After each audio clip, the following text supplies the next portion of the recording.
face à Essilor-Luxottica qui a lancé un programme de rachat d'actions. Oui, 1,5 million d'actions, donc le groupe est assez optimiste pour ses perspectives de croissance. Ça, c'est plutôt une bonne nouvelle en soi. Essilor, c'est une valeur qui a extrêmement bien performé en 2021, plus 50%, ce qui est tout à fait considérable.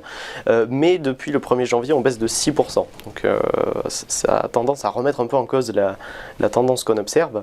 Et effectivement, en bleu sur le graphique, on a la moyenne mobile à 200 jours. La dernière fois qu'on a touché cette moyenne mobile à 200 jours, c'était en mars 2020. Donc ça dit pas mal de choses. Et effectivement, donc on est passé sous la moyenne mobile à 100 jours. Ça veut dire quoi? Ça veut dire qu'on évolue dans ce canal des 165 €, 177, 180 €, qui est un canal finalement neutre en fait, puisqu'on est sous la moyenne mobile à 100 jours, au-dessus de la moyenne mobile à 200 jours. Donc aujourd'hui, on se pose véritablement la question du maintien de la tendance sur Essilor. On aura notamment le seuil des 168 €.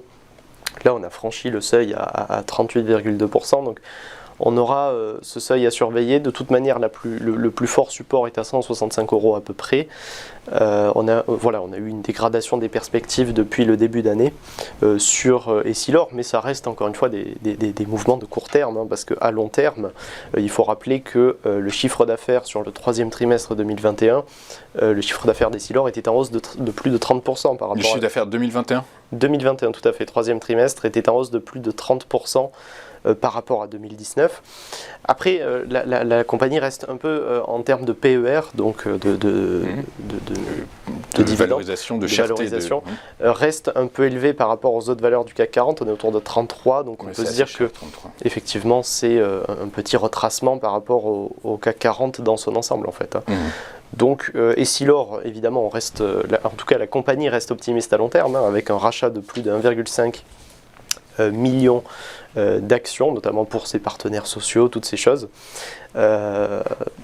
Voilà, restez prudents cette semaine notamment. Vous êtes prudent sur Luxottica, Essilor-Luxottica? À court terme, effectivement, bien qu'à long terme, ça soit plutôt optimiste. Mais encore une fois, comme je disais, c'est que la semaine dernière, on a touché le support de la moyenne mobile à 200 jours. Et la dernière fois qu'on l'a fait, c'était en mars 2020. Donc ce signal-là, il incite plutôt à la prudence. On pourrait être très optimiste si on franchit en fait le seuil de la moyenne mobile à 100 jours. C'est-à-dire que si on s'insère durablement au-delà de 180 €, je pense qu'on va continuer la tendance haussière. Pour l'instant, c'est pas le cas.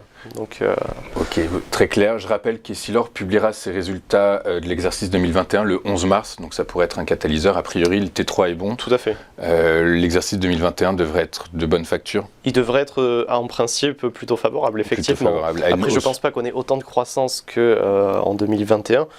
On verra ce que ça donne, mais le marché semble valoriser un potentiel de long terme de toute manière, puisque si le PER est un peu plus élevé, c'est que le marché attend une progression des rendements plus forte.